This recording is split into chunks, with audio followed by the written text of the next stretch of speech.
नमस्कार दोस्तों, मैं उपेंद्र नोएडा से। बेसिकली देखिए, मैं आज आपको जो वीडियो दिखा रहा हूँ ये हमारा सेब का पौधा है जो मैंने अभी दिसंबर महीने में लगाया था और जिसका मैंने बताया था मैं आपका इसका अपडेट दूंगा। मैंने टोटल 10 प्लांट लगाए थे, जिसमें एक सेब का पौधा भी था और बाकी एक बादाम का पौधे का मैंने अपडेट ऑलरेडी वीडियो डाल रखी है, जिसका ग्रोथ आ गया था। हालांकि मेरे सारे पौधे सर्वाइव कर गए हैं, सब में थोड़ा थोड़ा ग्रोथ आना शुरू हो गया है। इसमें भी देखिए, सेब में भी ग्रोथ आना शुरू हो गया। ये देखिए, अगर मैं आपको पास से दिखाऊं, ये देखिए, अगर आप देख रहे होंगे, ये देखिए, ऐसा नहीं है, ये देखिए सारे टॉप पे आ गया। और बाकी छोटी छोटी जगहों में देखिए, अगर आपको दिख रहा होगा तो निकलना शुरू भी हो गया है अभी। तो जैसे जैसे गर्मी बढ़ेगी, इसमें सारे नोट से जो है जितने इसमें आँखें दिख रही हैं, ये सारे इसको आँख बोलते हैं। अगर आपको दिख रहा होगा, ये सब आँख होता है। इस सब आँखों से जो है नए नए ब्रांचें निकलेंगी, नए नए पत्ते निकलेंगे। तो जिन्होंने भी इस दिसंबर में लगाया था, कुछ लोगों का कमेंट आया था कि उनको अभी तक कोई ग्रोथ नहीं हुआ। आप 10-15 दिन रुकिए, जैसे टेम्परेचर अप होगा आपके यहाँ पे भी 100% जो है इस तरह से स्प्राउटिंग होएगी। उसमें नए नए ब्रांचें निकलेंगी, पत्ते निकलेंगे, सब कुछ होगा। तो थोड़ा सा पेशेंस रखिए, घबराइए नहीं। मैंने दिसंबर के लास्ट वीक में लगाया था और कई बार टेम्परेचर की भी बात होती है, मिट्टी की भी बात होती है, पौधे के स्ट्रेंथ पे भी डिपेंड करता है। तो आपका भी चलेगा, जिस तरह हमारा निकला है आपका भी निकलेगा, मैं 100% गारंटी के साथ कह सकता हूँ। क्योंकि अगर इस तरीके से आपने लगाए होंगे, मैंने लगाए हैं, पहले भी लगाए, और देखिए मैं दिखाया हूँ, मेरे सारे पौधे चल गए हैं। मैं एक एक करके आपको वीडियो बना के दिखाता रहूँगा। तो आपके भी यहाँ पे अगर आपने लगाया तो आपका भी 100% जो है पौधा चलेगा, उसमें पत्ते आएंगे, सब कुछ होगा। मैं आपको बताने जाऊँगा ये जो वैरायटी है सेब की, ये बेसिकली अन्ना वैरायटी है। मैंने हरमन की पहले लगा रखी है, ये मैं इस साल अन्ना की मंगाई है। और ये M9 रूट स्टॉक पे जो है ग्राफ्ट है। अब बता दूं, मैं जो बेसिकली पौधे आते हैं 2-3 तरीके से आते हैं पौधे। सेब के भी पौधे अगर आप लेते होंगे तो एक नॉर्मल जो होता है सीडलिंग पे होता है, उसको ग्राफ्ट करके जैसे हम आम के पौधे मिलते हैं वो उस तरीके से होते हैं। और कुछ रूट स्टॉक पे होते हैं। अब ये रूट स्टॉक क्या होता है, आप इसके बारे में थोड़ा सा जान लीजिए, और कौन सा स्टॉक हमारे जो है गमले के लिए बेहतर है, मैं उसके बारे में बताऊंगा। क्योंकि कुछ लोगों का कमेंट आ रहा था कि आपने 150 वाला लिया था या 320 रुपये वाला पौधा लिया था सेब का। क्योंकि उन लोगों ने भी, जिस नर्सरी से मैंने मंगाई, उन्होंने भी मंगाई थी। वो वैसे वो उनका जो है मिनिमम 10 की क्वान्टिटी का जो है ऑर्डर वो लेते हैं। तो उनको भी पता चल गया था और मेरे से पूछा तो मैंने बता दिया था। तो कह रहे तो मैंने भी मंगाया था, बट उनका अभी हुआ नहीं, उनमें पत्ते नहीं आए। लेकिन प्लीज़ आप परेशान ना हो, बिल्कुल आएंगे, पत्ते आएंगे और ग्रोथ होगा, सब कुछ होगा, अगर ये सब ओरिजिनल वैरायटी उन्होंने दिया होगा हमें। तो ये जो है ये अन्ना एप्पल है और ये M9 रूट स्टॉक पे है। मैं आप रूट स्टॉकों की बात करूं तो M9 है, M7 है, M26 है, जेनेवा के रूट स्टॉक बहुत सारे आते हैं, MM111 है, M126 है, बहुत सारे रूट स्टॉक आते हैं। इसमें से हमें जो है अपने कंडीशन के हिसाब से जो है चूज़ करना होता है। जैसे मैं M9 की बात करूं या M27, ये दोनों डॉट वैरायटी होती है। लेकिन M27 जो होती है वो ठंडे प्रदेशों के लिए ज़्यादा बेटर होती है। लेकिन जो M9 होती है ये हमारे यहाँ गर्म इलाके में भी या मैदानी इलाके में भी चल जाती हैं और ये ज़्यादा सक्सेस है।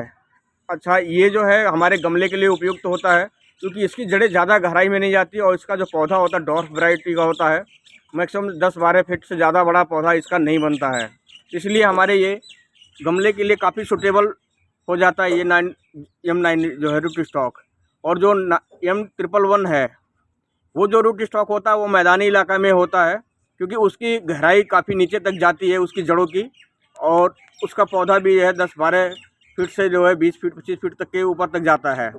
तो जिस तरह से पौधा जितना ऊपर जाता है उसी हिसाब से उसकी नीचे की गहराई होती है। जैसा आपको भी पता ही होगा कि जिस तरह से उसका ग्रोथ होता है ऊपर का, उसी हिसाब से जड़ की जो है ग्रोथ होती है, तभी वो पौधा को संभाल पाता है। लेकिन जो M9 रूट स्टॉक होता है इसकी गहराई में ज़्यादा जड़ नहीं जाती, इसलिए गमले के लिए सूटेबल है और ये कम जगह में हो जाएगा। डॉर्फ वैरायटी होती है, 10 फीट के आसपास का पौधा होगा, अच्छी फ्रूटिंग और कम टाइम में फ्रूटिंग देने लग जाता है ये, इसलिए भी बहुत बेस्ट है कि हमें कम टाइम में फ्रूटिंग इसकी मिल जाएगी, अच्छा ग्रोथ मिल जाएगा इससे, और रोग से जो है भी इसमें कम लगते हैं। तो रूट स्टॉक की क्वालिटी पे डिपेंड करता है कि आपके पौधे का ग्रोथ क्या होगा, उसमें रोग किस तरीके से लगेंगे, ये बहुत मेजर रोल प्ले करता है आपके पौधे के लिए। अब जो से 111 है root stock M111, double dam, ये क्या है कि ये मैदानी इलाके में लगाते हैं इसको, ज़मीन में अगर लगाना होता क्योंकि इसकी बहुत गहराई तक जाती है और जहाँ पे कम पानी की व्यवस्था होती है वहाँ पे जो है लगा देते हैं। जो गर्मी के सीज़न में इसकी जड़ें नीचे तक जाती है, वहाँ से वो पानी ले लेती है, इससे उसका ग्रोथ होता रहता है, सर्वाइव कर जाता है। लेकिन जो M9 रूट स्टॉक होता है, इस पे जो पौधे ग्राफ्ट होते हैं, इसकी एक डिमेरिट है कि इसको पानी रेगुलर बेसिस पे आपको देना पड़ेगा, यानी कि इसके जो जुड़े होती ज़्यादा गहराई नहीं जाती, इसलिए ये बहुत ज़्यादा पानी नीचे से नहीं ले पाता है। जैसे ही गर्मी का सीज़न आएगा, पौधा नीचे की ज़मीन सूखने लग जाती है गर्मी की वजह से, तो इसके जड़ें ज़्यादा नीचे नहीं होती, तो ये नीचे पानी नहीं ले पाता और ये पौधा ख़राब होने लग जाता है। इसलिए अगर आप M9 रूट स्टॉक के पौधे ले रहे हैं सेब के, तो प्लीज़ आप इस पे पानी का व्यवस्था रखें। जहाँ जहाँ पे आप पानी दे सकते हैं आप वहीं पे लगाएं, और गमले के लिए सूटेबल है क्योंकि गमले में हम अपने हिसाब से पानी देते रहते हैं और इसकी गहराई भी ज़्यादा नहीं जाती है, इसलिए ये पौधा जो है गमले के लिए काफ़ी सूटेबल है। अच्छा, एक चीज़ इसमें और ध्यान देने की ज़रूरत है, अगर हम 9 के हम उस पर ग्राफ्टेड पौधा ले रहे हैं रूट स्टॉक पे, तो इसकी सबसे बड़ी डिमेरिट एक और होती है, ये पौधा बहुत ज़्यादा अपना वेट भी संभाल नहीं पाता है, इसको सहारा देना पड़ता है जब इस पर फ्रूटिंग अच्छी होती है, क्योंकि इसकी जड़ें जो है ज़्यादा गहराई नहीं होती, इसमें ज़्यादा फीडर रूट होती हैं, यानी कि खाना जो खाने वाली होती है पौधे का रूट, वो होते ज़्यादा, इसका ज़्यादा गहराई वाला रूट नहीं होता है। फीडर रूट होने की वजह से ये पौधे का भार ज़्यादा नहीं संभाल पाती है, इसलिए इसको एक सहारा दे के ही पौधों को लगाएं, और जब इससे फ्रूटिंग हो तो इस पर ज़रूर सहारा दें, अदरवाइज बांधी जाएगा या ज़्यादा तेज आएगा तो ये जड़ से उखड़ जाएगा और आपका पौधा ख़राब हो सकता है। इसलिए आपको इस बात पे भी ध्यान देना है। और अगर आप मैदानी इलाके में लगा रहे हैं जहाँ गहराई है, पानी की कमी है, वहाँ आप M111 का जो है रूट स्टॉक यूज़ करें, और बहुत सारे हैं, जिनेवा के रूट स्टॉक आते हैं, M27 आता है, M126 आता है, बहुत सारे रूट स्टॉक 200 तरह का रूट स्टॉक है। हालांकि वो हमारे लिए रिलेवेंट नहीं है, मैं टेरेस गार्डन के पॉइंट ऑफ से बता रहा हूँ। तो आप जो है M9 रूट स्टॉक को पे ही लीजिए, इस पर जल्दी 2 से 3 साल में फ्रूटिंग आ जाएगी, यानी कि सेकंड ईयर से आपको इसमें जो है सिंपल फ्रूट दिख जाएंगे और तीसरे साल से इसमें फ्रूटिंग अच्छी आने लग जाएगी। तो आप इन बातों का अगर ध्यान देंगे तो आपके यहाँ पे भी फ्रूट लगेगा। अच्छा, एक चीज़ मैं और बताना चाहूँगा, जैसे ये जब नए पत्ते लगेंगे, जैसे मेरे नए पत्ते निकले थे, इस पर काले काले छोटे छोटे से कीड़े से लग रहे थे, तो मैंने इस पर जो है मेडिसिन जो इंसेक्टिसाइड और पेस्टिसाइड होता है, मैंने उसका स्प्रे कर दिया था।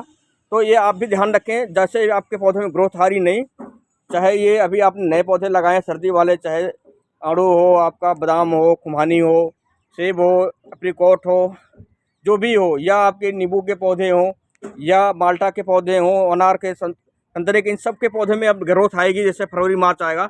और इसमें बहुत तेज़ी से कीड़े अटैक करते हैं, जो काले काले वाले होते हैं, ज़्यादातर सरसों में भी लगते हैं, और भी बहुत सारे इंसेक्ट होते हैं जो पत्ते को खा जाते हैं या पूरे को छप जाते हैं, उसमें हो लग जाते हैं और पौधा ख़राब कर देते हैं, पत्ते खा जाते हैं।